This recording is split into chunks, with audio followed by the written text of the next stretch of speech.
I carabinieri delle stazioni di Agrigento e Villaseta, al termine di un'articolata attività investigativa coordinata dalla Procura della Repubblica di Agrigento, hanno notificato 9 decreti penali di condanne a altrettanti cittadini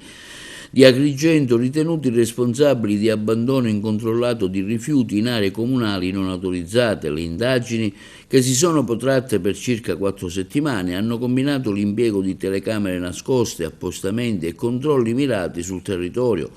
consentendo di documentare con chiarezza numerosi episodi di abbandono illecito di rifiuti. Le zone maggiormente colpite sono risultate Viale Sicilia, a Fontanelle, la via per Fondacazzo e il Bosco dell'Addolorata, deturpate dalla presenza di materiali di scarto. A seguito del vaglio del giudice per le indagini preliminari, i 9 individui sono stati destinatari di sanzioni pecuniarie comprese tra i 2.000 e i 3.000 euro, cui si aggiungono gli oneri per la bonifica e il ripristino ambientale delle aree inquinate. L'attività si inserisce nel più ampio impegno dell'Arma dei Carabinieri per la tutela dell'ambiente e del decoro urbano, con attenzione non solo al capoluogo ma all'intero territorio della nostra provincia.